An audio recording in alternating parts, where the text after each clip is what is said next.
ਜਦੋਂ ਤੁਸੀਂ ਇਸ खेती ਦੀ ਪਹਿਲ ਕੀਤੀ ਸੀ ਕਿ ਰਵਾਇਤੀ ਫਸਲਾਂ ਕਣਕ ਝੋਨੇ ਤੋਂ ਨਿਕਲ ਕੇ ਅਲੱਗ ਜਿਹੜੀ ਫਸਲ ਬੀਜਣੀ ਹੈ ਤਾਂ ਉਹ ਡਰੈਗਨ ਫਰੂਟਸ ਨੂੰ ਹੀ ਕਿਉਂ ਚੁਣਿਆ? कनक और झोने की की कंडीशन हैगी है, मतलब कि गवर्नमेंट एक्सेप्ट नहीं कर रही है या तो तुहानूं खुद मार्केटिंग करनी पेगी। हुण ये नई चीज़ हैगी, लेटेस्ट फ्रूट हैगा जिहड़ा मतलब कि इंडिया च आज तक इंपोर्ट ही हो रहा। तो इहदी जिहड़ी आपां फुल फ्लैज इनकम हैगी वो 3 साल तो बाद आपां लै सकते हैं। जिथे कि आपां कणक झोना हैगा ਉਹਨੂੰ ਕਿੰਨਾ ਕੁ ਉਹਦੇ 'ਚ ਆਪਾਂ ਇਨਕਮ ਲੈ ਸਕਦੇ ਹਾਂ, ਵੇਚਣ 'ਚ ਦਿੱਕਤ ਹੈਗੀ ਹੈ, ਉਹਨੂੰ ਸੈਲ ਕਰਨ 'ਚ ਦਿੱਕਤ ਹੈਗੀ ਹੈ। ਇਹਨੂੰ ਆਪਾਂ ਮਤਲਬ ਕਿ ਕੱਟ ਫਰੂਟ ਹੋਣ ਦੇ ਕਾਰਨ ਮੈਨੂੰ ਵੇਚਣ ਵੀ ਬਾਹਰ ਨਹੀਂ ਜਾਣਾ ਪੈਂਦਾ ਹੈਗਾ, ਮਤਲਬ ਕਿ ਲੋਕ ਖੁਦ ਲੈ ਇੱਥੋਂ ਲੈਣ ਆਉਂਦੇ ਆ ਔਰ ਮੇਰੀ ਇਨਕਮ ਵੀ ਵਧੀਆ ਹੈਗੀ ਹੈ। ਮੇਰੇ ਕੋਲ ਪਪਾਇਆ ਵੀ ਲੱਗਿਆ ਹੋਇਆ, ਮੈਂ ਪਪਾਇਆ ਕਹਿ ਲਓ ਕਿ ਮੈਂ ਬੋਨਸ ਵਿੱਚ ਇਹਦੇ 'ਚੋਂ ਲੈ ਰਿਹਾ ਕਿਉਂਕਿ ਸੇਮ ਜ਼ਮੀਨ ਦੇ ਵਿੱਚੋਂ ਹੀ ਆਪਾਂ ਮਲਟੀ ਕ੍ਰੌਪ ਕਰਕੇ ਪਪਾਇਆ ਲੈ ਲੈਣਾ। ਪਹਿਲੀ ਵਾਰ ਆਪਣੀ ਫਸਲ ਨੂੰ ਜਦੋਂ ਵੇਚ ਕੇ ਆਏ ਹੋ ਤਾਂ ਕਿੰਨਾ ਕੁ ਮੁਨਾਫਾ ਹੋਇਆ ਕਿ ਤੁਹਾਨੂੰ ਦੇਖ ਕੇ ਵਾਕਈ ਦੂਸਰੇ ਕਿਸਾਨ ਵੀ ਪ੍ਰੇਰਨਾ ਲੈ ਸਕਣ ਕਿ ਇਹਦੇ 'ਚ ਵਾਕਈ ਮੁਨਾਫਾ ਬਹੁਤ ਹੁੰਦਾ ਹੈ? ਮੇਰੇ ਕੋ 250 ਪਿਲਰਸ ਨੇ। 250 ਪਿਲਰਸ ਮੀਨਸ ਕਿ 1000 ਪਲਾਂਟਸ ਮੇਰੇ ਕੋਲ ਲੱਗਿਆ ਹੋਇਆ, ਇੱਕ ਹਾਫ ਏਕੜ ਦੇ ਵਿੱਚ ਮੇਰਾ ਲੱਗਿਆ ਹੋਇਆ। ਇਸ ਵਿੱਚ 200 ਕੁਇੰਟਲ ਦੇ ਲਗਭਗ 1 ਲੱਖ ਰੁਪਏ ਦੇ ਕਰੀਬ ਮੈਂ ਲਿਆ ਹੈਗਾ।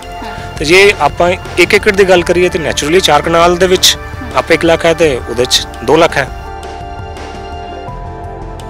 ਇੱਥੇ ਕਿੰਨੇ ਸਾਰੇ ਪਿੱਲਰ ਮੌਜੂਦ ਨੇ? ਇਹ ਪਹਿਲੀ ਗੱਲ ਤਾਂ ਇਹ ਸਵਾਲ ਮਨ 'ਚ ਆਉਂਦਾ ਕਿ ਪਿੱਲਰ ਤੇ ਹੀ ਅਸੀਂ ਇਸ ਨੂੰ ਕਿਉਂ ਉਗਾਉਂਦੇ ਆ? ਇਹ ਆਪਣਾ ਸੈਲਫ ਵੇਟ ਮੀਨਸ ਨਹੀਂ, ਸੈਲਫ ਵੇਟ ਤੇ ਖੜਾ ਨਹੀਂ ਹੋ ਸਕਦਾ, ਠੀਕ ਹੈ। ਇਹਦੇ ਲਈ ਤੁਸੀਂ ਦੇਖ ਰਹੇ ਹੋਵੋਗੇ ਸਾਨੂੰ ਇਹਨੂੰ ਬੰਨ੍ਹਣਾ ਪੈਂਦਾ ਹੈਗਾ, ਸਪੋਰਟ ਹੋ ਜਾਂਦੀ ਹੈਗੀ ਹੈ। ਸਪੋਰਟ ਤੋਂ ਬਾਅਦ ਜਦੋਂ ਇਹ ਆਪਾਂ ਟੌਪ ਤੱਕ ਆ ਜਾਂਦਾ ਫਿਰ ਇਹਦੇ ਵਿੱਚ ਲੋਕ ਹੋ ਜਾਂਦਾ। ਲੋਕ ਹੋਣ ਤੋਂ ਬਾਅਦ ਇਹ ਮਤਲਬ ਕਿ ਆਪਣਾ ਸੈਲਫ ਵੇਟ ਇਹਦਾ ਸਾਡਾ ਇਹਦੇ ਉੱਪਰ ਆ ਜਾਂਦਾ, ਜਿਹਦੇ ਨਾਲ ਇਹਨੂੰ ਕੋਈ ਡਿੱਗਣ ਦਾ ਖਤਰਾ ਨਹੀਂ ਰਹਿੰਦਾ ਹੈਗਾ। ਇੱਕ ਪੌਦੇ ਨੂੰ ਕਿੰਨੇ ਫਰੂਟਸ ਲੱਗਦੇ ਨੇ? ਦੇਖੋ ਜੀ ਮੇਰੇ ਤੇ ਹਜੇ ਮਤਲਬ ਕਿ ਪਲਾਂਟਸ ਜਿਹੜੇ ਲੱਗ ਰਿਹਾ ਇਹਦੀ ਕੋਈ ਉਹ ਹੈ ਫਿਕਸ ਨਹੀਂ ਹੈਗਾ ਕਿ ਇਹਨੂੰ ਕਿੰਨੇ ਆਣੇ ਆ। ਇਹਨੂੰ ਜੜ ਤੋਂ ਵੀ ਆ ਸਕਦਾ ਹੈਗਾ, ਇਹ ਟੌਪ ਤੋਂ ਵੀ ਆ ਸਕਦਾ, ਕਿਤੋਂ ਵੀ ਆ ਸਕਦਾ ਹੈਗਾ। ਜਿਹੜੇ ਮੇਰੇ ਆਏ ਆ ਹਜੇ ਮੇਰੀ ਐਵਰੇਜ ਕੋਈ 7-8 ਫਰੂਟ ਹੀ ਮਤਲਬ ਕਿ ਇੱਕ ਪਿਲਰ ਤੋਂ ਆਏ ਹੋ ਗਏ ਆ।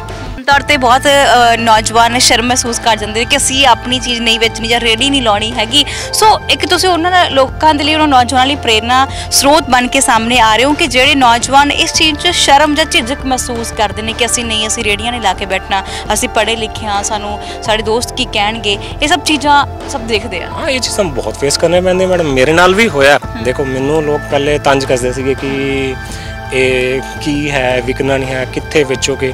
ਮੇਰਾ ਮੰਨਣਾ ਹੈਗਾ ਕਿ ਜੇ ਆਪਾਂ ਬਾਹਰੋਂ ਲੈ ਕੇ ਖਾ ਰਹੇ ਹਾਂ, ਜੇ ਆਪਾਂ ਇੰਪੋਰਟ ਕਰਕੇ ਖਾ ਰਹੇ ਹੈਗੇ ਆ ਤੇ ਇਹਨੂੰ ਵੇਚਣ 'ਚ ਕਿਵੇਂ ਤੰਗੀ ਹੋਏਗੀ? ਮਤਲਬ ਜੀ ਸ਼ਾਰਟੇਜ ਹੈਗੀ ਹੈ, ਸ਼ਾਰਟੇਜ 'ਚ ਆਪਾਂ ਤਾਂ ਮੰਨਦੇ ਨਹੀਂ ਹੈਗੇ।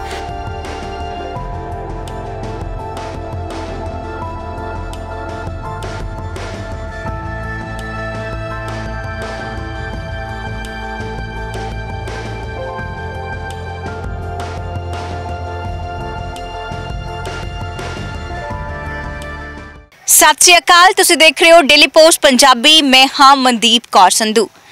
ਅੱਜ ਅਸੀਂ ਪਹੁੰਚੇ ਹੋਏ ਹਾਂ ਪਠਾਨਕੋਟ ਦੇ ਪਿੰਡ ਜੰਗਲ ਵਿਖੇ। ਵੈਸੇ ਤਾਂ ਅਸੀਂ ਆਏ ਦਿਨ ਤੁਹਾਨੂੰ ਸਫਲ ਕਿਸਾਨਾਂ ਦੇ ਨਾਲ ਮਿਲਵਾਉਂਦੇ ਰਹਿੰਦੇ ਹਾਂ ਜਿਨ੍ਹਾਂ ਨੇ ਖੇਤੀ ਵਿੱਚ ਨਵੀਆਂ ਪੈੜਾਂ ਪਾਈਆਂ ਨੇ, ਪਰ ਅੱਜ ਅਸੀਂ ਤੁਹਾਨੂੰ ਇੱਕ ਐਸੇ ਸਫਲ ਕਿਸਾਨ ਦੇ ਨਾਲ ਤੁਹਾਡੀ ਮੁਲਾਕਾਤ ਕਰਾਵਾਂਗੇ ਜੋ ਕਿ ਖੇਤੀ ਕਰਦੇ ਨੇ ਡਰੈਗਨ ਫਰੂਟ ਸੀ। ਬਿਲਕੁਲ ਜੀ, ਇੱਕ ਪਹਿਲਾਂ ਇੰਜੀਨੀਅਰ ਸੀ ਤੇ ਇੰਜੀਨੀਅਰ ਦੀ ਨੌਕਰੀ ਨੂੰ ਠੇਡਾ ਮਾਰਨ ਤੋਂ ਬਾਅਦ ਆਪਣਾ ਮਿੱਟੀ ਦਾ ਪੁੱਤ ਫਿਰ ਆਪਣੇ ਖੇਤਾਂ ਵਿੱਚ ਆਉਂਦਾ ਹੈ ਤੇ ਇੱਥੇ ਆ ਕੇ ਕਮਾਈ ਕਰਦਾ ਤੇ ਬਹੁਤ ਚੰਗਾ ਸਫਲ ਕਿਸਾਨ ਬਣਦਾ ਹੈ। ਬਿਲਕੁਲ ਜੀ, ਗੱਲਬਾਤ ਕਰ ਰਹੀ ਹਾਂ ਮੈਂ ਰਮਨ ਸਲਾਰੀਆ ਦੇ ਨਾਲ, ਕਰਾਂਗੇ ਅਸੀਂ ਗੱਲਬਾਤ। ਸੋ ਰਮਨ ਸਾਡੇ ਨਾਲ ਮੌਜੂਦ ਨੇ। ਸਭ ਤੋਂ ਪਹਿਲਾਂ ਉਹਨਾਂ ਦਾ ਡੇਲੀ ਪੋਸਟ ਪੰਜਾਬੀ ਤੇ ਸਵਾਗਤ ਕਰਦੇ ਹਾਂ। ਸਤਿ ਸ਼੍ਰੀ ਅਕਾਲ ਜੀ। ਸਤਿ ਸ਼੍ਰੀ ਅਕਾਲ ਜੀ। ਕੀ ਹਾਲ ਚਾਲ? ਠੀਕ ਠਾਕ ਜੀ। ਬਹੁਤ ਬਹੁਤ ਸਵਾਗਤ ਹੈ ਜੀ ਤੁਹਾਡਾ ਸਾਡੇ ਇਸ ਫਾਰਮ ਤੇ ਆਉਣ ਦਾ। ਆਪਾਂ ਬਹੁਤ ਸਵਾਗਤ ਕਰਦੇ ਹਾਂ ਕਿ ਤੁਸੀਂ ਆਪਣਾ ਸਮਾਂ ਕੱਢ ਕੇ ਸਾਡੇ ਕੋਲ ਆਏ ਹੋ। ਸ਼ੁਕਰੀਆ ਜੀ। ਸੋ ਰਮਨ, ਅਸੀਂ ਦੇਖ ਰਹੇ ਸੀ ਕਿ ਤੁਸੀਂ ਇੰਜੀਨੀਅਰ ਦੀ ਪੜ੍ਹਾਈ ਕੀਤੀ ਹੈ ਤੇ ਉਸ ਤੋਂ ਬਾਅਦ ਤੁਸੀਂ ਜੌਬ ਕਰ ਰਹੇ ਸੀਗੇ, ਮੁੰਬਈ ਦੇ ਵਿੱਚ ਵੀ ਕੀਤੀ ਹੈ ਜੌਬ, ਕਾਫੀ ਥਾਵਾਂ ਤੇ ਜੌਬ ਕਰ ਰਹੇ ਹੋ। ਉੱਥੋਂ ਤੁਸੀਂ ਨੌਕਰੀ ਛੱਡ ਕੇ ਵਾਪਸ ਆਪਣੇ ਖੇਤਾਂ 'ਚ ਆਉਂਦੇ ਹੋ। ਸੋ ਸਭ ਤੋਂ ਪਹਿਲਾਂ ਕਿ ਇੱਕਦਮ ਨੌਕਰੀ ਕਿਉਂ ਛੱਡੀ ਗਈ? ਨੌਕਰੀ ਛੱਡੀ ਨਹੀਂ ਗਈ, ਨੌਕਰੀ ਮੈਂ ਮੀਨਸ ਛੱਡੀ ਹੈਗੀ, ਪਰ ਮੈਂ ਆਪਣਾ ਭਵਿੱਖ ਦੇਖ ਰਿਹਾ ਸੀਗਾ ਕਿ ਇੱਕ ਪ੍ਰਾਈਵੇਟ ਜੌਬ ਹੋਣ ਦੇ ਕਾਰਨ ਮੈਨੂੰ ਕਦੀ ਦਿੱਲੀ, ਕਦੀ ਜੈਪੁਰ, ਕਦੀ ਬੰਬੇ ਸ਼ਿਫਟ ਹੋਣਾ ਪੈਂਦਾ ਸੀਗਾ। ਰੀਸੈਂਟਲੀ ਮੈਂ ਕੋਈ 15 ਕੁ ਸਾਲ ਹੁਣ ਦਿੱਲੀ ਸੀਗਾ। ਦਿੱਲੀ ਤੋਂ ਹੁਣ ਮੈਨੂੰ ਸ਼ਿਫਟ ਹੋਣ ਦਾ ਇੱਕ ਆਫਰ ਸੀਗਾ ਬੰਬੇ ਸ਼ਿਫਟ ਹੋਣ ਲਈ। ਅਤੇ ਦੂਸਰਾ ਮੇਰੇ ਮਨ ਵਿੱਚ ਸੀਗਾ ਕਿ ਆਪਣੀ ਜਿਹੜੀ ਸਾਡੀ ਫੈਮਿਲੀ ਆਪਣਾ ਧੰਦਾ ਹੈਗਾ खेती ਦਾ ਜਿਵੇਂ ਆਪਣਾ ਜ਼ਮੀਨ ਦਾ। ਤੇ ਮੇਰਾ ਇੰਟਰਸਟ ਸੀਗਾ ਕਿ ਆਪਾਂ ਕਿਉਂ ਨਾ ਕਿ ਘਰੋਂ ਬਾਹਰ ਨਿਕਲ ਕੇ ਪੈਸੇ ਕਮਾਉਂਦੇ ਆ, ਆਪਾਂ ਉਹਦੇ 'ਚੋਂ ਹੀ ਉਸ ਧੰਦੇ ਵੱਲ ਡਰ ਕੇ ਲੋਕ ਛੱਡ ਰਹੇ ਹੈਗੇ ਆ, ਆਪਾਂ ਉਸ ਨੂੰ ਵਧੀਆ ਤਰੀਕੇ ਨਾਲ ਕਰੀਏ। ਤੇ ਫਿਰ ਮੇਰੀ ਆਪਣੇ ਫਾਦਰ ਸਾਹਿਬ ਨਾਲ ਗੱਲ ਹੋਈ, ਉਹਨਾਂ ਦਾ ਕਹਿਣਾ ਸੀਗਾ ਕਿ ਤੁਹਾਡਾ ਇਹ ਆਪ ਦਾ ਡਿਸੀਜਨ ਹੈ ਕਿ ਤੁਸੀਂ ਦੇਖੋ ਕਿ ਕੀ ਕਰਨਾ ਹੈਗਾ। ਤੇ ਫਿਰ ਮੇਰੇ ਕੁਲੀਗ ਸੀਗੇ, ਮੇਰੇ ਡੇਲੀ ਮੇਰੇ ਨਾਲ ਹੀ ਸੀਗੇ, ਉਹਨਾਂ ਨਾਲ ਮੈਂ ਆਪਾਂ ਸਰਚ ਕਰਦੇ ਸੀਗੇ ਆਪਣਾ ਡਰੈਗਨ ਫਰੂਟ ਦੇ ਬਾਰੇ। ਤੇ ਉਹਨਾਂ ਨਾਲ ਡਿਸਕਸ ਹੋਇਆ, ਫਿਰ ਆਪਾਂ ਚਲੇ ਗਏ ਗੁਜਰਾਤ ਆਪਾਂ ਜਾ ਕੇ ਵਿਜ਼ਿਟ ਕੀਤਾ ਫਾਰਮ ਦਾ, 2 ਵਾਰ ਗਏ ਆਪਾਂ, ਤਾਂ ਦੇਖਿਆ ਸੈਟਅਪ। ਤੇ ਇੱਕ ਵਧੀਆ ਸੀਗਾ, ਮਤਲਬ ਕਿ ਫਿਊਚਰ ਲੱਗ ਰਿਹਾ ਸੀਗਾ ਇਹਦੇ 'ਚ ਕਿ ਵੱਖਰਾ ਕਰਨ ਲਈ ਕੁਛ ਨਵੀਂ ਚੀਜ਼ ਹੈਗੀ ਆ। ਤੇ ਦੂਸਰਾ ਰਵਾਇਤੀ ਖੇਤੀ ਤਾਂ ਆਪਾਂ ਫਾਦਰ ਸਾਹਿਬ ਆਲਰੇਡੀ ਕਰ ਹੀ ਰਹੇ ਸੀਗੇ, ਤੇ ਮੇਰਾ ਸੀਗਾ ਕਿ ਆਪਾਂ ਕੁਛ ਵੱਖਰਾ ਕਰੀਏ, ਇਸ ਕਰਕੇ ਆਪਾਂ ਇਹਨੂੰ ਚੂਜ਼ ਕੀਤਾ ਹੈਗਾ। ਤੇ ਉਹਦਾ ਇੱਕ ਟਰਾਇਲ ਕਹਿ ਲਓ, ਇੱਕ ਟਰਾਇਲ ਲਗਾਇਆ ਜੋ ਕਿ ਬੜਾ ਸਕਸੈਸ ਰਿਹਾ ਹੈਗਾ, ਜਿਹਦੇ ਤੋਂ ਆਪਾਂ ਹੁਣ ਤੁਸੀਂ ਦੇਖੇ ਆਪਾਂ ਫਰੂਟ ਲੱਗੇ ਵੀ ਹੋਏ ਆ, ਔਰ ਆਪਾਂ ਫਰੂਟ ਤੋਂ ਕਾਫੀ ਲਿਆ ਵੀ ਹੈਗਾ, ਉਹਨੂੰ ਸੇਲ ਕੀਤਾ ਹੈਗਾ, ਆਪਾਂ ਮਾਰਕੀਟ 'ਚ ਵੀ ਸੇਲ ਕੀਤਾ ਹੈਗਾ। ਅਸੀਂ ਜਿਸ ਤਰ੍ਹਾਂ ਗੱਲ ਕਰ ਰਹੇ ਹਾਂ ਕਿ ਅਸੀਂ ਆ ਕੇ ਦੇਖ ਰਹੇ ਸੀ ਕਿ ਹੁਣ ਤਾਂ ਸੀਜ਼ਨ ਆਫ ਹੋ ਚੁੱਕਾ ਭਾਵਾਂ ਦੀ, ਪਰ ਦਿਖਾਉਣਾ ਜ਼ਰੂਰ ਬਣਦਾ ਸੀ ਕਿ ਤੁਸੀਂ ਬਹੁਤ ਵਧੀਆ ਪਹਿਲਾਂ ਵੀ ਨੌਕਰੀ ਕਰ ਰਹੇ ਸੀ। ਪਰ ਕਹਿੰਦੇ ਜਦੋਂ ਇੱਕ ਜੱਟ ਦਾ ਪੁੱਤ ਜਾਂ ਕਿਸਾਨ ਹੋਵੇ, ਕੋਈ ਵੀ ਜਿਹੜਾ ਮਿੱਟੀ ਨਾਲ ਜੁੜਿਆ ਹੋਵੇ, ਵਾਪਸ ਫਿਰ ਉੱਥੇ ਆਉਂਦਾ ਹੈ ਕਿ ਉਹਨੂੰ ਮੁਨਾਫਾ ਉੱਥੇ ਹੁੰਦਾ ਹੈ, ਕਿਉਂਕਿ ਮਾਂ ਧਰਤੀ ਵਿੱਚ ਜਦੋਂ ਕੋਈ ਅਸੀਂ ਚੀਜ਼ ਉਗਾਉਂਦੇ ਹਾਂ ਤਾਂ ਸਾਨੂੰ ਬਹੁਤ ਵੱਡਾ ਮੁਨਾਫਾ ਹੁੰਦਾ ਹੈ। ਤੇ ਇਹ ਦੱਸੋ ਕਿ ਜਦੋਂ ਤੁਸੀਂ ਇਸ ਖੇਤੀ ਦੀ ਪਹਿਲ ਕੀਤੀ ਸੀ ਕਿ ਰਵਾਇਤੀ ਫਸਲਾਂ ਕਣਕ ਝੋਨੇ ਤੋਂ ਨਿਕਲ ਕੇ ਅਲੱਗ ਜਿਹੜੀ ਫਸਲ ਬੀਜਣੀ ਹੈ, ਤਾਂ ਉਹ ਡਰੈਗਨ ਫਰੂਟਸ ਨੂੰ ਹੀ ਕਿਉਂ ਚੁਣਿਆ ਗਿਆ? ਹੋਰ ਵੀ ਬਹੁਤ ਸਾਰੀਆਂ ਜਿਹੜੀਆਂ ਖੇਤੀ ਹੁੰਦੀਆਂ, ਤੁਸੀਂ ਉਹਨੂੰ ਵੀ ਚੁਣ ਸਕਦੇ ਸੀ, ਕੋਈ ਵੀ ਫਸਲ ਜਿਹੜੀ ਸੀ ਚੁਣ ਸਕਦੇ ਸੀਗੇ। ਹਾਂਜੀ ਚੁਣ ਸਕਦੇ ਹਾਂ, ਲੇਕਿਨ ਦੇਖੋ ਰਵਾਇਤੀ ਹੁਣ ਦੇਖੋ ਐਟ ਪ੍ਰੈਜ਼ੈਂਟ ਕੀ ਕੰਡੀਸ਼ਨ ਹੈਗੀ ਆ, ਕਣਕ ਔਰ ਝੋਨੇ ਦੀ ਕੀ ਕੰਡੀਸ਼ਨ ਹੈਗੀ ਹੈ, ਮਤਲਬ ਕਿ ਗਵਰਨਮੈਂਟ ਐਕਸੈਪਟ ਨਹੀਂ ਕਰ ਰਹੀ ਹੈਗੀ, ਜਾਂ ਤਾਂ ਤੁਹਾਨੂੰ ਖੁਦ ਮਾਰਕੀਟਿੰਗ ਕਰਨੀ ਪਏਗੀ। ਹੁਣ ਇਹ ਨਈ ਚੀਜ਼ ਹੈਗੀ, ਲੇਟੈਸਟ ਫਰੂਟ ਹੈਗਾ ਜਿਹੜਾ ਮਤਲਬ ਕਿ ਇੰਡੀਆ 'ਚ ਅੱਜ ਤੱਕ ਇੰਪੋਰਟ ਹੀ ਹੋ ਰਿਹਾ, ਤੇ ਇੱਕ ਨਈ ਚੀਜ਼ ਸੀਗੀ ਕਿ ਜਿਹੜੀ ਆਪਾਂ ਮਤਲਬ ਕਿ ਔਰ ਖਾਣ ਲਈ ਆਪਣੇ ਬਹੁਤ ਵਧੀਆ ਹੈਗਾ। ਤੁਸੀਂ ਦੇਖਿਆ ਹੀ ਹੈਗਾ ਮਾਰਕੀਟ 'ਚ ਆ ਰਿਹਾ, ਲੇਕਿਨ ਮਾਰਕੀਟ 'ਚ ਹਜੇ ਵੀ ਇਹ ਇੰਪੋਰਟਡ ਹੀ ਆ ਰਿਹਾ। ਜਿਹੜਾ ਸਾਡਾ ਫਰੂਟ ਹੈਗਾ ਜਿਹੜਾ ਹੁਣ ਤਿਆਰ ਹੋਇਆ, ਇਹ ਟੇਸਟ ਬਹੁਤ ਵਧੀਆ, ਮਿੱਠਾ ਹੈਗਾ, ਬੜਾ ਕੰਟਰੋਲ ਆ ਮਿੱਠਾ ਹੈਗਾ, ਤੇ ਬਹੁਤ ਵਧੀਆ ਖਾਣ 'ਚ ਹੈਗਾ, ਔਰ ਇਹਦੇ 'ਚ ਫਾਇਦਾ ਵੀ ਹੈਗਾ। ਫਾਇਦਾ ਕੀ ਹੈਗਾ ਕਿ ਦੇਖੋ ਇਹ 1 ਸਾਲ 'ਚ ਹੀ ਮੇਰਾ ਫਰੂਟ ਆ ਗਿਆ, ਜੋ ਮੇਰੀ ਐਕਸਪੈਕਟੇਸ਼ਨ ਨਹੀਂ ਸੀ ਕਿ 1 ਸਾਲ 'ਚ ਆਏਗਾ। ਜਿਵੇਂ ਕਿ ਹੁਣ ਮੈਂ ਇਹਦੇ ਤੋਂ ਕੋਈ 200 ਕਿਲੋ ਲਗਭਗ 2 ਕੁਇੰਟਲ ਦੇ ਕਰੀਬ ਆਪਾਂ ਇਹਦੇ 'ਚੋਂ ਕੀਤਾ ਹੈਗਾ, ਤੇ ਇੱਕ ਛੋਟੇ ਜਿਹੇ ਰਕਬੇ 'ਚ ਆਪਾਂ ਕੀਤਾ ਹੈਗਾ। ਹੁਣ ਮੇਰਾ ਪਲਾਨ ਹੈਗਾ ਕਿ ਇਹਨੂੰ ਆਪਾਂ 1.5 ਏਕੜ 'ਚ ਐਕਸਟੈਂਡ ਕਰਾਂਗੇ, ਤੇ ਇਹਦੀ ਜਿਹੜੀ ਆਪਾਂ ਫੁੱਲ ਫਲੈਜ ਇਨਕਮ ਹੈਗੀ ਉਹ 3 ਸਾਲ ਤੋਂ ਬਾਅਦ ਆਪਾਂ ਲੈ ਸਕਦੇ ਹਾਂ। ਜਿੱਥੇ ਕਿ ਆਪਾਂ ਕਣਕ ਝੋਨਾ ਹੈਗਾ, ਉਹਨੂੰ ਕਿੰਨਾ ਕੁ ਉਹਦੇ 'ਚ ਆਪਾਂ ਇਨਕਮ ਲੈ ਸਕਦੇ ਹਾਂ, ਵੇਚਣ 'ਚ ਦਿੱਕਤ ਹੈਗੀ ਹੈ, ਉਹਨੂੰ ਸੈਲ ਕਰਨ 'ਚ ਦਿੱਕਤ ਹੈਗੀ ਹੈ। ਇਹਨੂੰ ਆਪਾਂ ਮਤਲਬ ਕਿ ਕੱਟ ਫਰੂਟ ਹੋਣ ਦੇ ਕਾਰਨ ਮੈਨੂੰ ਵੇਚਣ ਵੀ ਬਾਹਰ ਨਹੀਂ ਜਾਣਾ ਪੈਂਦਾ ਹੈਗਾ, ਮਤਲਬ ਕਿ ਲੋਕ ਖੁਦ ਇੱਥੋਂ ਲੈਣ ਆਉਂਦੇ ਆ, ਔਰ ਮੇਰੀ ਇਨਕਮ ਵੀ ਵਧੀਆ ਹੈਗੀ ਹੈ। ਮੇਰੀ ਕੋਸ਼ਿਸ਼ ਇਹੀ ਹੈਗੀ ਕਿ ਜੋ ਮੈਂ ਆਪਣਾ ਪੈਕੇਜ ਛੱਡ ਕੇ ਆਇਆ, ਮੈਂ ਉਸ ਨੂੰ ਡਬਲ ਕਰਨਾ ਆਉਣ ਵਾਲੇ 1 ਸਾਲ ਦੇ ਵਿੱਚ, ਔਰ ਮੇਰੀ ਉਹਦੀ ਕੋਸ਼ਿਸ਼ ਚੱਲ ਰਹੀ ਹੈ। ਜਿਵੇਂ ਕਿ ਤੁਸੀਂ ਦੱਸਿਆ ਕਿ ਹੁਣ ਡਰੈਗਨ ਲੱਗਿਆ ਹੋਇਆ, ਮੇਰੇ ਕੋਲ ਪਪਾਇਆ ਵੀ ਲੱਗਿਆ ਹੋਇਆ, ਮੈਂ ਪਪਾਇਆ ਕਹਿ ਲਓ ਕਿ ਮੈਂ ਬੋਨਸ ਵਿੱਚ ਇਹਦੇ 'ਚੋਂ ਲੈ ਰਿਹਾ, ਕਿਉਂਕਿ ਸੇਮ ਜ਼ਮੀਨ ਦੇ ਵਿੱਚੋਂ ਹੀ ਆਪਾਂ ਮਲਟੀ ਕ੍ਰੌਪ ਕਰਕੇ ਪਪਾਇਆ ਲੈ ਲੈਣਾ, ਉਹਦੇ ਤੋਂ ਵੀ ਇਨਕਮ ਆ ਗਈ ਮੈਨੂੰ, ਇਹਦੇ ਤੋਂ ਵੀ ਇਨਕਮ ਆ ਗਈ, ਮੇਰੀ ਡਬਲ ਇਨਕਮ ਹੋ ਗਈ ਨਾ।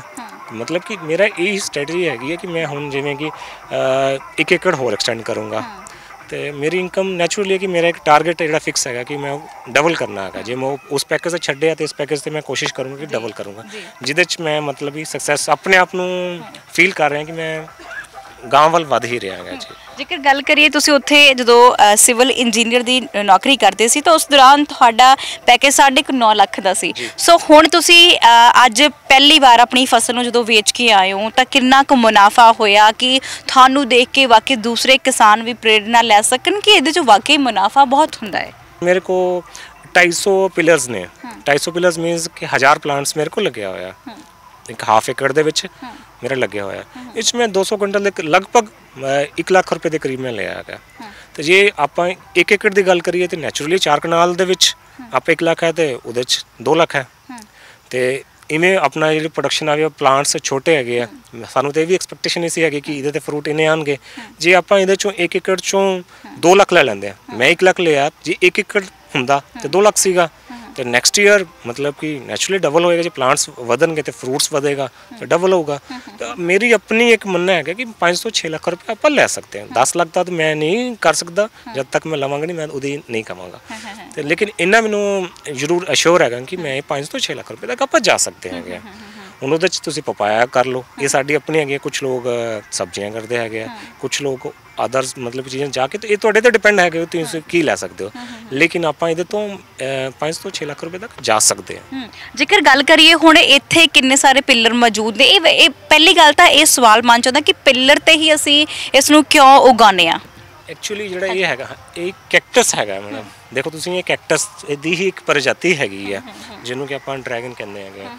ਹੁਣ ਇਹ ਆਪਣਾ ਸੈਲਫ ਵੇਟ ਮੀਨਸ ਨਹੀਂ, ਸੈਲਫ ਵੇਟ ਤੇ ਖੜਾ ਨਹੀਂ ਹੋ ਸਕਦਾ, ਠੀਕ ਹੈ। ਇਹਦੇ ਲਈ ਤੁਸੀਂ ਦੇਖ ਰਹੇ ਹੋਵੋਗੇ ਸਾਨੂੰ ਇਹਨੂੰ ਬੰਨ੍ਹਣਾ ਪੈਂਦਾ ਹੈਗਾ। ਸਪੋਰਟ ਹੋ ਜਾਂਦੀ ਹੈਗੀ ਆ। ਸਪੋਰਟ ਤੋਂ ਬਾਅਦ ਜਦੋਂ ਇਹ ਆਪਾਂ ਟੌਪ ਤੱਕ ਆ ਜਾਂਦਾ, ਫਿਰ ਇਹਦੇ ਵਿੱਚ ਲੋਕ ਹੋ ਜਾਂਦਾ। ਲੋਕ ਹੋਣ ਤੋਂ ਬਾਅਦ ਇਹ ਮਤਲਬ ਕਿ ਆਪਣਾ ਸੈਲਫ ਵੇਟ ਇਹਦਾ ਸਾਡਾ ਇਹਦੇ ਉੱਪਰ ਆ ਜਾਂਦਾ, ਜਿਹਦੇ ਨਾਲ ਇਹਨੂੰ ਕੋਈ ਡਿੱਗਣ ਦਾ ਖਤਰਾ ਨਹੀਂ ਰਹਿੰਦਾ ਹੈਗਾ। ਕਿਉਂਕਿ ਇਹ ਕੈਕਟਸ ਹੋਣ ਦੇ ਕਾਰਨ ਆਪਣਾ ਸੈਲਫ ਵੇਟ ਨਹੀਂ ਲੈ ਸਕਦਾ, ਇਸ ਕਰਕੇ ਸਾਨੂੰ ਬੰਨ੍ਹਣਾ ਪੈਂਦਾ ਔਰ ਇਸ ਪਿੱਲਰ ਦੀ ਜ਼ਰੂਰਤ ਪੈਂਦੀ ਹੈ।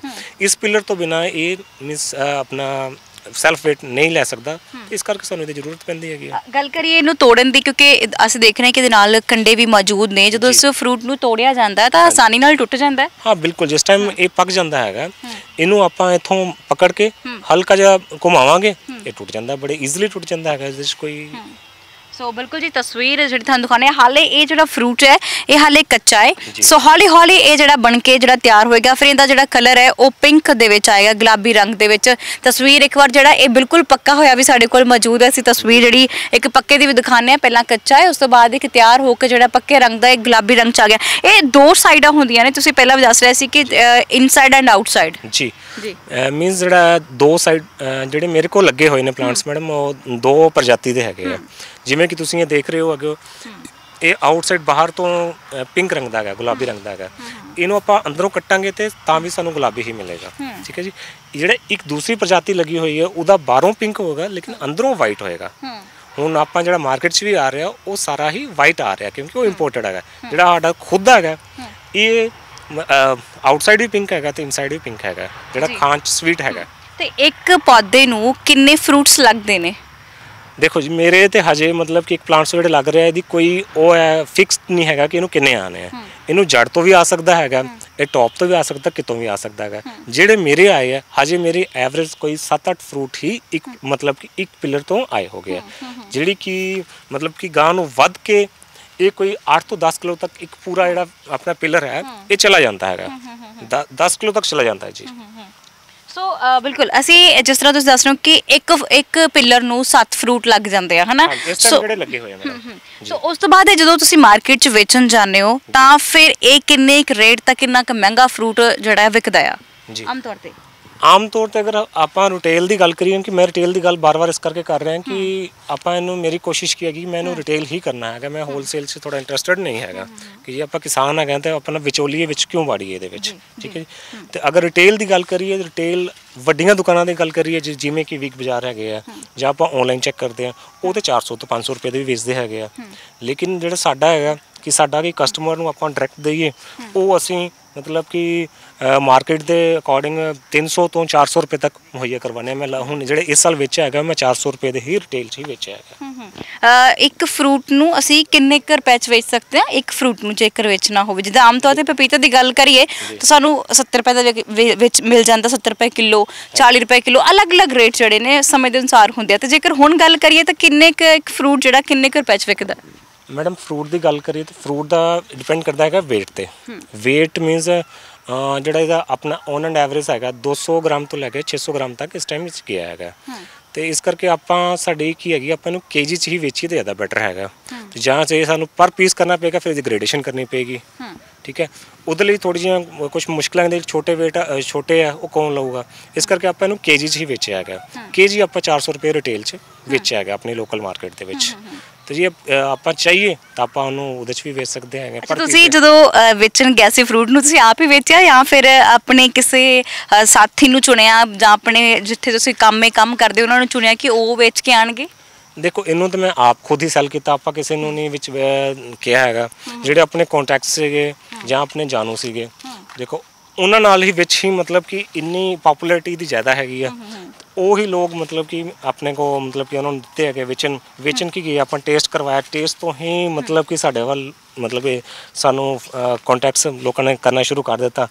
ਉੱਥੋਂ ਹੀ ਆਪਣੇ ਸਾਰੇ ਵਿਕ ਗਏ। ਸਾਨੂੰ ਮਾਰਕੀਟ 'ਚ ਮਤਲਬ ਕਿ ਕੋਈ ਭੱਜ ਦੌੜ ਨਹੀਂ ਕਰਨੀ ਪਈ ਜਾ ਕੇ ਕਿਸੇ ਨੂੰ ਕਿ ਹਾਂ ਜੀ ਸਾਡੇ ਫਰੂਟ ਹੈ ਤੁਸੀਂ ਲੈ ਲਓ। ਵੈਸੇ ਆਮ ਤੌਰ ਤੇ ਬਹੁਤ ਨੌਜਵਾਨ ਸ਼ਰਮ ਮਹਿਸੂਸ ਕਰ ਜਾਂਦੇ ਨੇ ਕਿ ਅਸੀਂ ਆਪਣੀ ਚੀਜ਼ ਨਹੀਂ ਵੇਚਣੀ ਜਾਂ ਰੇਹੜੀ ਨਹੀਂ ਲਾਉਣੀ ਹੈਗੀ। ਸੋ ਇੱਕ ਤੁਸੀਂ ਉਹਨਾਂ ਦਾ ਲੋਕਾਂ ਦੇ ਲਈ, ਉਹਨਾਂ ਨੌਜਵਾਨਾਂ ਲਈ ਪ੍ਰੇਰਨਾ ਸਰੋਤ ਬਣ ਕੇ ਸਾਹਮਣੇ ਆ ਰਹੇ ਹੋ ਕਿ ਜਿਹੜੇ ਨੌਜਵਾਨ ਇਸ ਚੀਜ਼ 'ਚ ਸ਼ਰਮ ਜਾਂ ਝਿਜਕ ਮਹਿਸੂਸ ਕਰਦੇ ਨੇ ਕਿ ਅਸੀਂ ਰੇਹੜੀਆਂ ਨਹੀਂ ਲਾ ਕੇ ਬੈਠਣਾ, ਅਸੀਂ ਪੜ੍ਹੇ ਲਿਖੇ ਹਾਂ, ਸਾਨੂੰ ਸਾਡੇ ਦੋਸਤ ਕੀ ਕਹਿਣਗੇ, ਇਹ ਸਭ ਚੀਜ਼ਾਂ ਸਭ ਦੇਖਦੇ ਆ। ਹਾਂ, ਇਹ ਚੀਜ਼ਾਂ ਬਹੁਤ ਫੇਸ ਕਰਨੇ ਪੈਂਦੇ ਮੈਡਮ, ਮੇਰੇ ਨਾਲ ਵੀ ਹੋਇਆ। ਦੇਖੋ ਮੈਨੂੰ ਲੋਕ ਪਹਿਲੇ ਤੰਜ ਕਰਦੇ ਸੀਗੇ ਕਿ ਇਹ ਕੀ ਹੈ, ਵਿਕਣਾ ਨਹੀਂ ਹੈ, ਕਿੱਥੇ ਵੇਚੋਗੇ।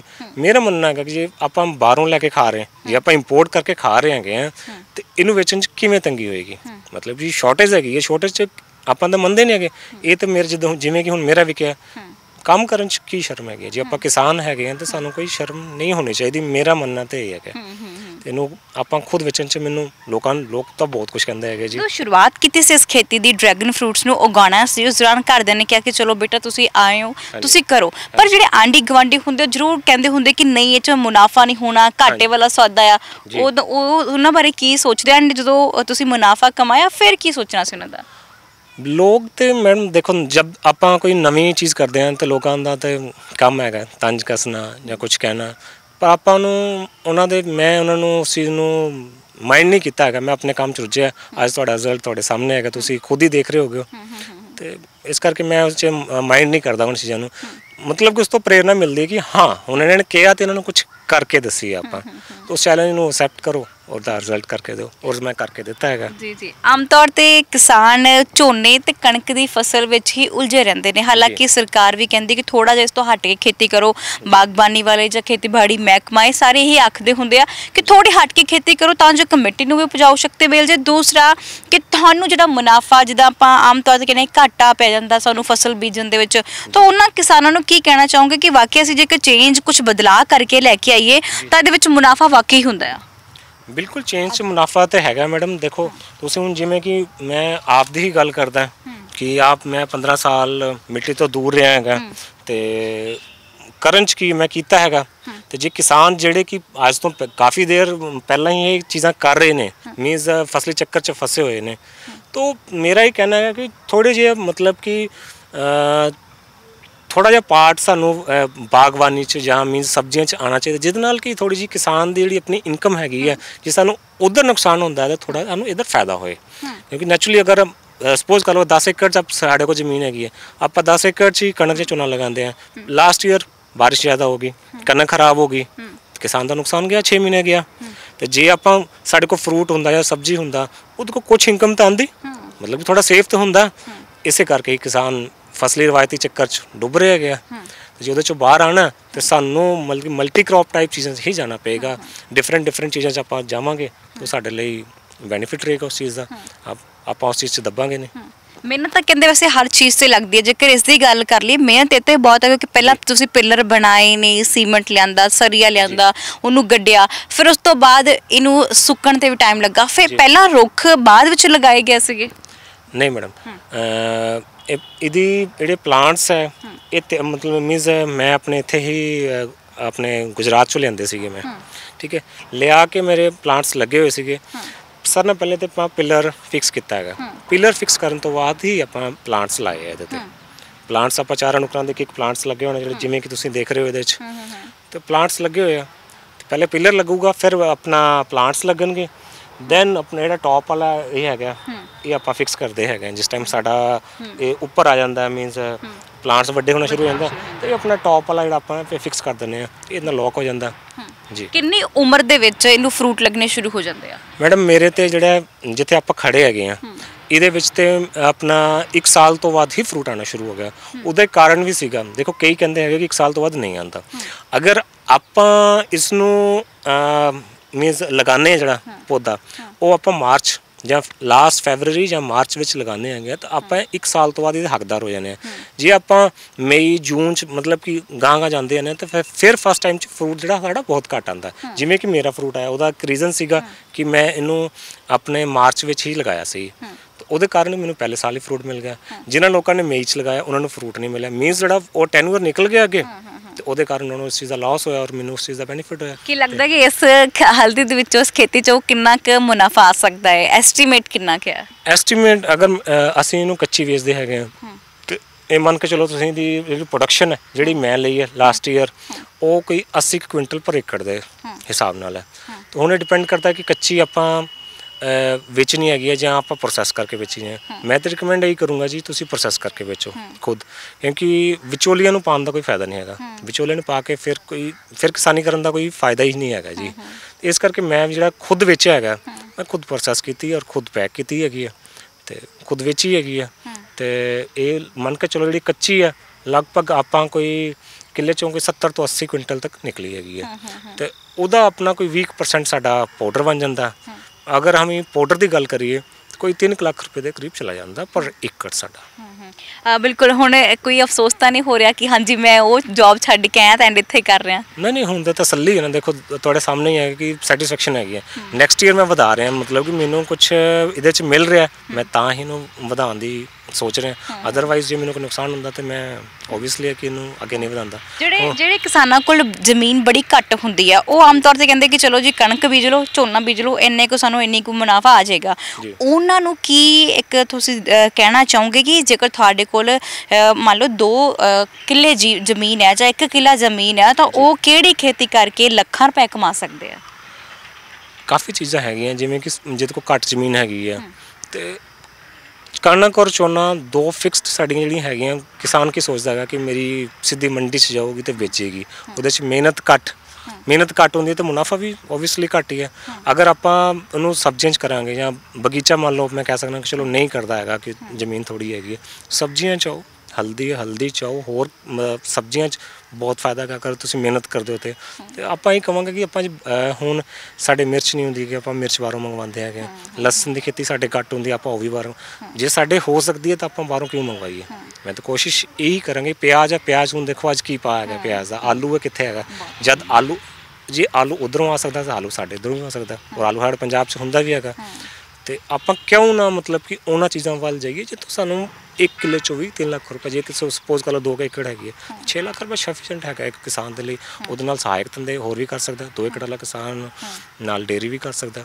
ਅਗਰ ਇਨਕਮ ਵਧਾਉਣੀ ਹੈ ਤਾਂ ਉਹਨਾਂ ਨੂੰ ਇਹਨਾਂ ਚੀਜ਼ਾਂ ਵੱਲ ਆਉਣਾ ਪਏਗਾ ਜੀ। ਬਿਲਕੁਲ ਜੀ। ਜੇਕਰ ਅਸੀਂ ਸੋਚ ਹੀ ਲਿਆ ਕਿ ਅਸੀਂ ਖੇਤੀ ਕਰਨੀ ਆ ਤਾਂ ਇਸਨੂੰ ਖੇਤੀ ਨੂੰ ਵੀ ਬੜੇ ਹੀ ਵੱਖ-ਵੱਖ ਤਕਨੀਕਾਂ ਦੇ ਰਾਹੀਂ ਕੀਤਾ ਜਾ ਸਕਦਾ। ਤੁਸੀਂ ਲੱਖਾਂ ਰੁਪਏ ਕਮਾ ਸਕਦੇ ਹੋ, ਜਿਵੇਂ ਰਮਨ ਇਸ ਵੇਲੇ ਕਮਾ ਰਹੇ ਨੇ। ਭਾਵੇਂ ਦੀ ਇਹ ਇੰਜੀਨੀਅਰ ਦੀ ਪੜ੍ਹਾਈ ਬੀਟੈਕ ਕੀਤੀ ਹੋਈ ਆ, ਬੀਟੈਕ ਤੋਂ ਬਾਅਦ ਨੌਕਰੀ ਵੀ ਕਰ ਰਹੇ ਸਨ, ਦਿੱਲੀ ਵਿੱਚ ਬਹੁਤ ਅੱਛੀ ਜੌਬ ਕਰ ਰਹੇ ਸਨ, ਪਰ ਇਹਨਾਂ ਨੂੰ ਮਿੱਟੀ ਜਿਹੜੀ ਸੀ ਆਵਾਜ਼ਾਂ ਮਾਰ ਰਹੀ ਸੀ। ਤਾਂ ਉਸੇ ਮਿੱਟੀ ਦੇ ਵਿੱਚ ਆ ਕੇ ਇਹਨਾਂ ਨੇ ਬੜੀ ਰੀਝ ਦੇ ਨਾਲ ਇੱਥੇ ਖੇਤੀ ਕੀਤੀ ਹੈ ਤੇ ਉਹਦੇ 'ਚੋਂ ਫਿਰ ਤੋਂ ਲੱਖਾਂ ਰੁਪਏ ਵੀ ਕਮਾਏ ਨੇ। ਹਾਲਾਂਕਿ ਡਰੈਗਨ ਫਰੂਟਸ ਦਾ ਜਿਹੜਾ ਸੀਜ਼ਨ ਆਫ ਹੋ ਚੁੱਕਾ, ਪਰ ਇਹਨਾਂ ਨੇ ਜਿਹੜੀ ਕਮਾਈ ਆ ਉਹ ਬਹੁਤ ਚੰਗੀ ਕਮਾ ਲਈ ਹੈ। ਤੇ ਉਸ ਤੋਂ ਬਾਅਦ ਹੁਣ ਫਿਰ ਹਲਦੀ ਦਾ ਟਰਾਇਲ ਵੀ ਲੈ ਰਹੇ ਨੇ ਕਿ ਹਲਦੀ 'ਚ ਉਹਨਾਂ ਨੂੰ ਕਿੰਨਾ ਕੁ ਮੁਨਾਫਾ ਹੋਏਗਾ। ਨਾਲ ਇਹਨਾਂ ਨੇ ਪਪੀਤੇ ਦੀ ਖੇਤੀ ਵੀ ਕੀਤੀ ਹੈ।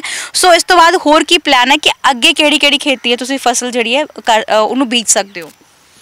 ਦੇਖੋ ਪਹਿਲੇ ਤਾਂ ਮੈਂ ਮੇਰੇ ਟਰਾਇਲ ਜਿਹੜੇ ਸਕਸੈਸ ਰਹੇ ਮੈਂ ਇਹਨਾਂ ਨੂੰ ਹੀ ਵਧਾਵਾਂਗਾ ਔਰ ਮੇਰਾ ਪਲਾਨ ਬਣ ਚੁੱਕਿਆ ਕਿ ਤੁਸੀਂ ਦੇਖ ਹੀ ਰਹੇ ਹੋ ਕਿ ਨੈਕਸਟ ਈਅਰ ਅਗਰ ਮੌਕਾ ਮਿਲਿਆ ਤੁਸੀਂ ਫਿਰ ਆਓ, ਤੁਹਾਨੂੰ ਦਿਖਾਵਾਂਗੇ। ਜਿਵੇਂ ਕਿ ਇਹ ਮੇਰਾ ਆਪਣਾ ਉਹ ਹੈਗਾ ਡਰੈਗਨ ਹੈ, ਡਰੈਗਨ 1 ਏਕੜ ਸਾਡਾ ਹੋਰ ਐਕਸਟੈਂਡ ਹੋ ਜਾਣਾ ਈਜ਼ੀਲੀ। ਪਪਾਇਆ ਵੀ ਮੇਰਾ 1 ਏਕੜ 'ਤੇ ਫਿਕਸ ਹੈਗਾ, ਮੇ ਵੀ ਹੋ ਸਕਦਾ ਮੈਂ ਥੋੜ੍ਹਾ ਵਧਾ ਦੇਵਾਂ। ਅਤੇ ਹਲਦੀ ਤੇ ਦੇਖੋ ਜੇ ਵਧੀਆ ਰਿਹਾ ਤਾਂ 2 ਏਕੜ ਜਾਂ 3 ਏਕੜ 'ਤੇ ਨੋਰਮਲੀ ਲੱਗੇਗੀ।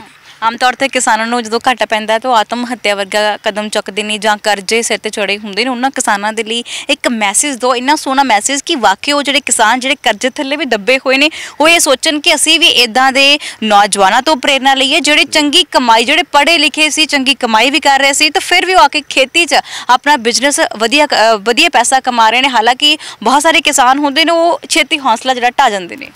ਨਹੀਂ, ਮੈਂ ਤਾਂ ਇਹੀ ਕਹਾਂਗਾ ਜੀ ਕਿ ਹੌਸਲਾ ਛੱਡਣ ਵਾਲੀ ਕੋਈ ਗੱਲ ਨਹੀਂ ਹੈਗੀ। ਦੂਸਰਾ ਜਿਸ ਚੀਜ਼ ਦੀ ਸਾਨੂੰ ਜ਼ਰੂਰਤ ਹੈਗੀ ਹੈ ਖੇਤੀ 'ਚ, ਆਪਾਂ ਉਸ ਚੀਜ਼ ਵੱਲ ਹੀ ਵਧੀਏ। ਜਿਵੇਂ ਕਿ ਹੁਣ 1 ਏਕੜ ਜਾਂ 2 ਏਕੜ ਵਾਲੇ ਜਾਂ 5 ਏਕੜ ਵਾਲੇ, ਜੇ ਸਾਨੂੰ ਟਰੈਕਟਰ ਦੀ ਜ਼ਰੂਰਤ ਨਹੀਂ ਹੈਗੀ ਤਾਂ ਆਪਾਂ ਕਿਉਂ ਲਵਾਂਗੇ ਲੋਨ 'ਤੇ ਉਹਨੂੰ? ਠੀਕ ਹੈ। ਸਾਡੇ ਜਿਹੜੇ ਆਤਮ ਹੱਤਿਆ ਹੋ ਰਹੀਆਂ ਉਹਦੇ 'ਚ ਇਹ ਬਹੁਤ ਵੱਡਾ ਕਾਰਨ ਹੈਗਾ। ਲੋਕ ਟਰੈਕਟਰ ਲੈ ਲੈਂਦੇ ਜਿਹਦੀ ਸਾਨੂੰ ਜ਼ਰੂਰਤ ਨਹੀਂ ਹੈ। ਜੇ ਆਪਾਂ ਉਹਦਾ ਕਿੰਨਾ ਖਰਚਾ ਆਪਾਂ ਲੋਨ 'ਤੇ ਲੈਂਦੇ ਹੈਗੇ ਤਾਂ ਸਾਨੂੰ ਉਸ ਚੀਜ਼ ਦਾ ਕੱਲ੍ਹ ਨੂੰ ਆਪਾਂ ਵਾਪਸ ਨਹੀਂ ਕਰ ਪਾਉਂਦੇ ਹਾਂ, ਉਹ ਸਾਡੇ ਦਿਮਾਗ 'ਤੇ ਇੱਕ ਬੋਝ ਹੈਗਾ। ਤਾਂ ਪਰੇਸ਼ਾਨ ਹੋ ਕੇ ਲੋਕ ਆਤਮ ਹੱਤਿਆ ਕਰਦੇ ਜਾਂ ਫਸਲ ਨਹੀਂ ਹੁੰਦੀ ਹੈਗੀ। ਤਾਂ ਆਪਾਂ ਜਿਹੜਾ ਉਹ ਪੈਸਾ ਉੱਧਰ ਯੂਟੀਲਾਈਜ਼ ਕਰਨਾ ਹੈਗਾ, ਉਹਨੂੰ ਆਪਾਂ ਮਤਲਬ ਕਿ ਇਹ ਧਿਆਨ ਦਈਏ ਕਿ ਆਪਾਂ ਵੱਧ ਤੋਂ ਵੱਧ ਕਿੱਦਾਂ ਮਤਲਬ ਕਿ ਮੁਨਾਫਾ ਲੈ, ਜਿਵੇਂ ਕਿ ਆਪਾਂ ਸਬਜ਼ੀਆਂ ਵੱਲ ਆ ਜਾਓ, ਜੇ ਤੁਹਾਡੇ ਕੋਲ ਜ਼ਿਆਦਾ ਹੈਗਾ ਤੁਸੀਂ ਡੇਅਰੀ ਫਾਰਮਿੰਗ 'ਚ ਆਓ। ਡੇਅਰੀ ਫਾਰਮਿੰਗ ਸਾਡੇ ਪੰਜਾਬ 'ਚ ਹੈਗੀ ਹੈ ਲੇਕਿਨ ਬਹੁਤ ਘੱਟ ਹੈਗੀ ਹੈ। ਦੁੱਧ ਦਾ ਧੰਦਾ 2 ਕਿੱਲੇ ਲਈ ਬਹੁਤ ਸਫੀਸ਼ੀਐਂਟ ਹੈ। ਅਗਰ ਉਹ ਚਾਹੇ ਤੇ ਇੱਕ ਬੰਦਾ 2 ਕਿੱਲੇ ਤੋਂ ਆਰਾਮ ਨਾਲ ਮਹੀਨੇ ਦਾ 60 ਤੋਂ 70 ਹਜ਼ਾਰ ਰੁਪਇਆ ਆਰਾਮ ਨਾਲ ਕਮਾ ਸਕਦਾ। ਉਹਨੂੰ ਕੀ ਜ਼ਰੂਰਤ ਹੈ ਕਿ ਆਤਮ ਹੱਤਿਆ ਕਰਨ ਦੀ? ਮਤਲਬ ਕਿ ਜ਼ਰੂਰਤ ਹੈ ਬਦਲਾਵ ਦੀ ਤਰਫ। ਸਾਡਾ ਮੀਨਸ ਸਾਡੀ ਸਰਕਾਰ ਨੂੰ ਵੀ ਇਹ ਮੈਸੇਜ ਹੈਗਾ ਕਿ ਸਰਕਾਰ ਨੂੰ ਵੀ ਚਾਹੀਦਾ ਕਿ ਇਹਨਾਂ ਚੀਜ਼ਾਂ ਨੂੰ ਪ੍ਰਮੋਟ ਕਰੇ। ਦੂਸਰਾ ਆਪਾਂ ਸਬਜ਼ੀਆਂ ਲਗਾਏ, ਹੁਣ ਤੁਸੀਂ ਦੇਖੋ ਇਸ ਟਾਈਮ ਮਟਰ ਕਿੰਨਾ ਮਹਿੰਗਾ ਹੋਇਆ। ਮੀਨਸ ਅਗਰ ਆ ਰਿਹਾ ਤਾਂ ਅਸੀਂ ਵੀ ਕਰ ਸਕਦੇ ਹਾਂ। ਅਸੀਂ ਕਰਨਾ ਨਹੀਂ ਚਾਹੁੰਦੇ, ਅਸੀਂ ਦੇਖਦੇ ਕਿ ਉਹ ਸਕਸੈਸ ਹੈ ਤਾਂ ਅਸੀਂ ਵੀ ਉਹ ਚੀਜ਼ ਲਈਏ। ਇੱਕ ਆਮ ਧਾਰਨਾ ਕਿ ਉਹਨ ਲਾਇਆ ਤਾਂ ਮੈਂ ਵੀ ਲੈਣਾ, ਠੀਕ ਹੈ ਜੀ। ਅਸੀਂ ਆਪਣੇ ਅਕੋਰਡਿੰਗ ਆਪਣੇ ਜਿਹੜੇ ਹੈਗੇ ਆ ਇਹਦੇ ਜਿਵੇਂ ਕਿ ਟਰੈਕਟਰ ਹੈ ਜਾਂ ਹੋਰ ਮਸ਼ੀਨਰੀ ਹੈ ਉਹਨੂੰ ਯੂਜ਼ ਕਰੀਏ। ਕਿਸੇ ਵੱਲ ਦੇਖ ਕੇ ਭੱਜੀਏ ਨਾ ਉਹਨਾਂ ਚੀਜ਼ਾਂ ਵੱਲ, ਤੇ ਅਸੀਂ ਆਪਣੇ ਆਪ ਹੀ ਕਰਜ਼ੇ ਥੱਲੇ ਨਹੀਂ ਆਵਾਂਗੇ। ਸਾਨੂੰ ਆਤਮ ਹੱਤਿਆ ਕਰਨ ਦੀ ਕੀ ਜ਼ਰੂਰਤ ਹੈਗੀ ਹੈ? ਤੇ ਅਸੀਂ ਆਪਣੀ ਇਨਕਮ 'ਚ ਵਾਧਾ ਕਰੀਏ ਉਹਦੇ ਅਕੋਰਡਿੰਗ। ਆਖਰੀ ਸਵਾਲ ਹੋਏਗਾ, ਆਖਰੀ ਸਵਾਲ ਇਹ ਕਿ ਜਦੋਂ ਤੁਸੀਂ ਤਿੰਨਾਂ ਨੂੰ ਚੁਣਿਆ ਜਦੋਂ ਫਸਲਾਂ ਨੂੰ, ਤਾਂ ਕਿੰਨਾ ਖਰਚਾ ਤੁਹਾਡਾ ਤਿੰਨਾਂ ਫਸਲਾਂ ਤੇ? ਸਭ ਤੋਂ ਪਹਿਲਾਂ ਡਰੈਗਨ ਫਰੂਟ ਦੀ ਗੱਲ ਕਰ ਲੈਂਦੇ ਹਾਂ। ਡਰੈਗਨ ਫਰੂਟਸ ਨੂੰ ਸ਼ੁਰੂਆਤੀ ਜਦੋਂ ਕਿੰਨਾ ਖਰਚਾ ਆਉਂਦਾ ਹੈ? ਡਰੈਗਨ ਫਰੂਟ ਨੂੰ ਜੀ ਦੇਖੋ ਮੈਂ ਤਾਂ ਖੁਦ ਤਿਆਰ ਕਰਵਾਇਆ, ਜਿਵੇਂ ਕਿ ਪਿਲਰਸ ਹੈਗੇ ਆ। ਪਿਲਰਸ ਕਿਉਂਕਿ ਮੇਰਾ ਬੈਕਗਰਾਊਂਡ ਰਹੀ ਹੈ ਅਤੇ ਮੈਂ ਖੁਦ ਤਿਆਰ ਕਰਵਾਇਆ ਗਿਆ। ਅਤੇ ਹੁਣ ਮੇਰਾ ਕੋਈ ਡਰੈਗਨ ਦੇ ਵਿੱਚ ਹੀ ਕੋਈ 2.5 ਤੋਂ 3 ਲੱਖ ਰੁਪਇਆ ਲੱਗ ਗਿਆ, ਜਿਹਦੇ ਵਿੱਚ ਕੀ ਹੈਗੇ ਕਿ ਪਲਾਂਟਸ ਇਨਕਲੂਡ ਹੈਗੇ ਆ, ਲੇਬਰ ਹੈਗੇ ਆ, ਪਲੱਸ ਪਿਲਰਸ ਹੈਗੇ ਆ। 2.5 ਤੋਂ 3 ਲੱਖ ਰੁਪਇਆ ਇਹਦੇ 'ਚ ਇਨਵੈਸਟ ਕੀਤਾ ਹੈਗਾ। ਪਪਾਇਆ 'ਚ ਮੇਰੀ ਇਨਵੈਸਟਮੈਂਟ ਕੋਈ ਜ਼ਿਆਦਾ ਨਹੀਂ ਹੈਗੀ ਆ।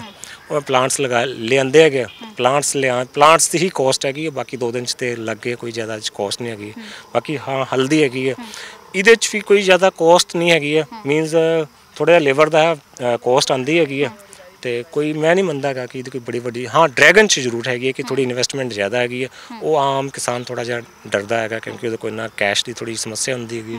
ਬਾਕੀ ਹਲਦੀ ਹੈ, ਇਹਦੇ 'ਚ ਕੋਈ ਸਮੱਸਿਆ ਨਹੀਂ ਹੈਗਾ। ਥੋੜ੍ਹਾ ਹੀ ਲਗਾਓ, ਥੋੜ੍ਹਾ ਆਪਣਾ ਬੀਜ ਤਿਆਰ ਕਰ ਲਓ, ਨੈਕਸਟ ਈਅਰ ਤੁਸੀਂ ਉਹਨੂੰ ਵਧਾ ਸਕਦੇ ਹੋ।